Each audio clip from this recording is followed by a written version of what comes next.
안녕하세요. 오늘은 2022 개정 교육과정 선택 과목 안내 자료. 이걸 바탕으로 고등학교 선택 과목에 대해 한번 제대로 알아보겠습니다. 네, 안녕하세요. 특히 요즘 고민 많으실 텐데 그 중에서도 윤리문제 탐구라는 과목 한번 집중적으로 파헤쳐 보려고 합니다. 네, 반갑습니다. 이제 고교 학점제가 시작되면서 진짜 과목 선택이 중요해졌잖아요. 맞아요. 시간표를 직접 짜야 하니까. 그렇죠. 이 윤리문제 탐구는 사회교과군에서 융합 선택 과목 중 하나인데요.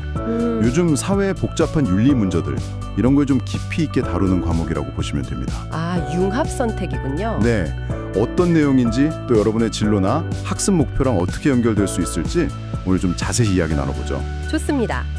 그럼 바로 본론으로 들어가서 윤리문제 탐구. 정확히 어떤 내용을 배우나요? 이름만 들으면 살짝 딱딱할 것 같기도 한데. 네, 근데 생각보다 훨씬 현실적이고 재미있을 수 있어요. 자료에 보면 일단 동양이나 서양의 윤리 이론, 사회 사상, 아니면 최신 도덕 심리학 연구 결과 같은 걸 바탕으로 하는데요. 이론적인 베이스가 있군요. 네, 그걸 기초로 해서 요즘 우리 사회 문제들 있잖아요. 네네. 예를 들면 시민 생활 속의 윤리, 인공지능 시대의 딜레마, 아니면 생태 전환 문제 같은 최신 이슈에 적용해 보는 거예요. 와, 인공지능 생태 문제 정말 요즘 이야기네요. 그렇죠. 좀 더 구체적으로는 사생활 보호랑 공익이 부딪힐 때, 아니면 빅데이터나 알고리즘 편향성 문제 같은 거. 아, 그런 거 뉴스에서 많이 봤어요. 네. 그리고 인공지능 활용의 윤리적 문제점, 또 반려동물 키우는 분들 많으신데 관련된 윤리 문제도 다루고요. 기후 위기랑 우리의 책임 문제까지 아주 구체적인 사례 중심으로 탐구하고 토론하는 수업입니다. 오, 단순히 이론만 배우는 게 아니라 진짜 실제 사례를 놓고 토론하고 탐구한다 이 말씀이시죠? 네, 맞습니다. 그게 핵심이에요. 이야, 정말 흥미로운데요. 그럼 이 과목 어떤 학생들한테 특히 좀 잘 맞을까요? 어떤 관심사를 가진 학생에게 추천하시겠어요? 일단 자료에 나와 있는 걸 보면요.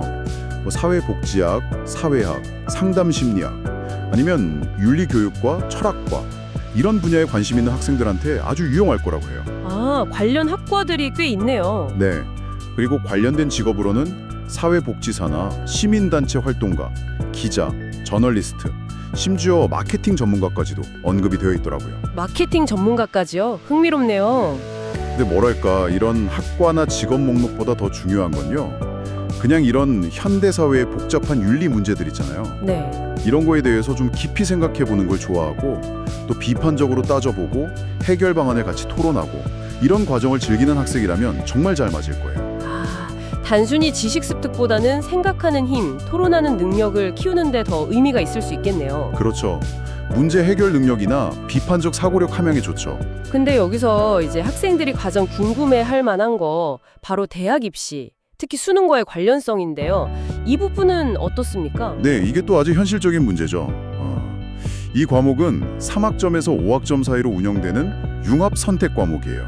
융합 선택. 네, 그리고 평가는 절대평가 방식입니다. A부터 E까지 성취도만 나오고 석차 등급은 산출되지 않아요. 아, 등급이 안 나오는군요. A, B, C 이렇게만. 네, 맞아요. 그리고 가장 중요한 점, 이 안내 자료에 따르면요. 2028학년도 수능 출제 과목에는 해당하지 않습니다. 아, 이게 중요하네요. 2028 수능에는 안 들어간다. 네, 그 점이 선택에 꽤 큰 영향을 줄 수 있겠죠. 그렇군요. 그럼 이 과목을 선택할까 말까 이렇게 고민하는 학생들에게 마지막으로 어떤 점을 좀 고려해보라고 조언해 주실 수 있을까요? 결국 제일 중요한 건 본인의 관심사랑 진로 계획인 것 같아요. 관심사. 네, 아까 말씀드린 여러 주제들 있잖아요. AI 윤리, 환경 문제, 시민 윤리 같은 거. 이런 거에 정말 내가 흥미를 느끼는지, 또 관련된 학과나 직업 분야로 정말 가고 싶은 마음이 있는지 이걸 먼저 좀 솔직하게 생각해 보는 게 중요하고요. 네. 그리고 수능 과목이 아니니까 어떻게 보면 입시 부담 없이 내가 관심 있는 분야를 좀 깊게 파고들면서 탐구 활동 경험을 쌓고 싶다. 이런 학생에게는 정말 좋은 기회가 될 수 있어요. 아, 오히려 기회가 될 수도 있겠네요. 그렇죠. 근데 반대로 지금 당장은 수능 공부에 좀 더 집중해야 하는 상황이다. 그러면 이 부분을 당연히 고려해야 하고요. 또 하나는 이게 토론이나 사례 연구 중심 수업이라고 했잖아요. 네네. 이런 수업 방식이 나랑 잘 맞는지, 내 학습 스타일과 괜찮은지 이것도 한번 생각해 보시면 좋을 것 같습니다. 네, 오늘 정말 윤리 문제 탐구 과목에 대해서 속속들이 알아봤습니다. 2022 개정교육과정 선택과목 안내 자료를 토대로 이야기 나눠봤는데요. 현대 사회의 여러 윤리적 쟁점들을 깊이 탐구하고 평가는 절대평가로 이루어지고 또 2028학년도 수능에는 포함되지 않는다는 점, 이게 핵심이었던 것 같네요. 네, 맞습니다.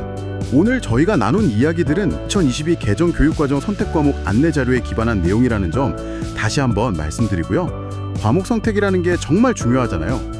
고등학교 생활뿐 아니라 미래 설계에도 영향을 미치니까요. 그렇죠. 정말 중요하죠. 그러니까 오늘 저희 이야기는 참고를 하시되 꼭 학교 선생님과 충분히 상담하셔서 여러분께 가장 좋은 신중한 결정을 내리시길 바랍니다. 네, 좋은 말씀 감사합니다. 마지막으로 이런 질문을 한번 던져보고 싶어요. 우리가 AI 윤리다, 환경 문제다, 이런 특정 쟁점 자체를 배우는 것도 물론 중요하겠죠. 근데 어쩌면 이 과목을 통해 얻는 가장 큰 배움은 앞으로 우리가 살면서 또 마주하게 될 수많은 새로운 문제들 있잖아요. 네, 계속 생겨나겠죠. 그런 문제들을 어떻게 윤리적으로 접견하고 탐구해 나갈 것인가 하는 그 방법론 자체를 배우는 게 아닐까? 그런 생각도 드네요. 한번 고민해 보시면 좋겠습니다.